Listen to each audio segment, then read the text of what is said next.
Welcome to the Millsurf Mike channel. First of all, I want to say that I promise that I'm getting some gun reviews out there. I actually got 2 on my computer. I'm going to either upload one tonight or tomorrow.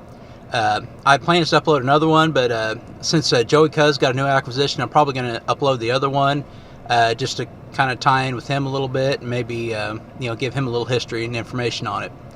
And my plan is I got enough shooting footage to have a video up probably once a week for the next 2 months. That's just me doing the research, editing, and all that. So I promise to get some gun videos up. But the main purpose of this video right here is to talk about the Missouri law, which is Missouri, I believe it's the Second Amendment Preservation Act, which gets brought up a lot, and like some of the bigger channels like Coda Boy, a lot of people start asking him about it. And I just want to say I lived in Kansas most of my life. I moved to Missouri last year, so I'm kind of up on both states' laws, although I'm not as good on Missouri yet as I am with Kansas. But I'm just going to give you some of my thoughts on this law.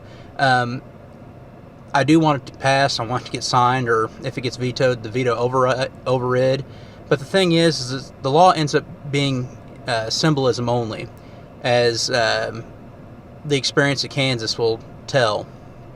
Because this Missouri law, it's actually been passed before, but the previous governor, Jay Nixon, vetoed it.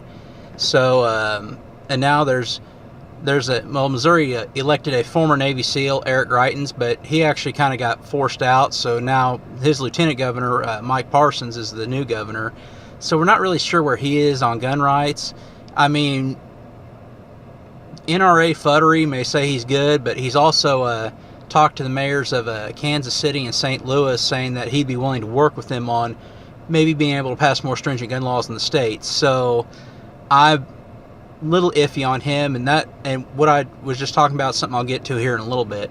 But the Missouri Second Amendment Preservation Act is basically a carbon copy of the Kansas Second Amendment Protection Act that was passed and signed into law by Governor Brown back in 2013, which in itself is a copy of the Montana law that was passed and signed into law in 2009. Now, when it was passed, I mean, I was happy. I mean, I was proud of my state. I mean, I was, it still pains me a little bit to say that I live in Missouri, since I grew up in Kansas. And if you grow up in Kansas or Missouri, you know that there's a, quite a rivalry between the two states. But when Kansas passed that law and signed it into law, I mean, I was just damn proud. And then when Attorney General Eric Holder basically made a complaint about it, Brownback and Chris Kobach basically, they both told him to go piss up a rope. So, I mean, I was damn proud. But then nothing happened with the law after that. Personally, this was also the time when, after Sandy Hook, when Magpul was looking to leave Colorado and Beretta was looking to leave Maryland. And I was hoping Governor Brownback would use this law to maybe try to entice one of these companies to Kansas and bring a lot of business to Kansas, but he never really followed up on it. And the thing is with the law, it basically says that,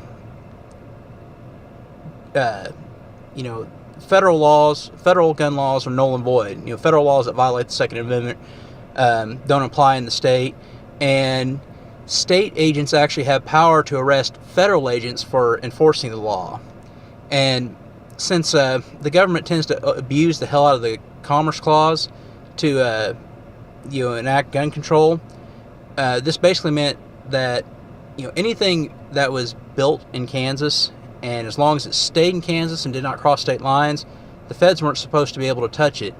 Now, we kind of wondered for years if somebody was actually going to try it, and it took 4 years for it to actually get tried. And basically what happened was this, the owner of a military surplus store somewhere in southern Kansas, his name is Shane Cox, built a suppressor. It was sold to a guy named Jeremy Littleton, who stupidly put it on Facebook. So the ATF sees it on Facebook, gets a hold of it, and they try to use the Kansas law as a defense against it. Well, both guys still got convicted of a felony. So basically the law ended up just being a big piece of symbolism, and even as it got up to, I don't even think the 10th Circuit even decided not to even hear it. So that district judge's ruling basically stood that the state law cannot be used as a defense in this case. Both guys got convicted of a felony.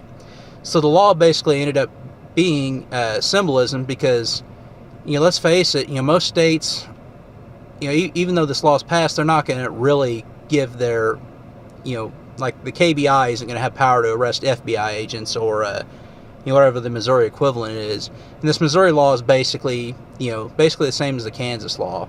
So basically what I'm saying, it's a good law. I'd like to see it passed. I'd like to see all states pass it myself. And I'd like to see some states actually put some power behind it. But the thing is, unless they actually put some power behind it, temper your enthusiasm a little bit. Don't go out and start, drilling that third hole or, in a receiver built in Missouri or, or a suppressor built in Missouri because, you could still very easily end up in prison. What was really important, now, on a side note, getting back to what I said earlier about the mayors of Kansas City and St. Louis talking to the governor about more stringent laws, actually a more important law in Kansas that got passed and is actually enforced was passed about a year later. I'm not sure what the name of it is, but I think that's the law that gave us constitutional carry, for one thing. And also a couple other little caveats that came out of that law. And it may have been separate laws, but they all passed around the same time, so they kind of all mix in my head.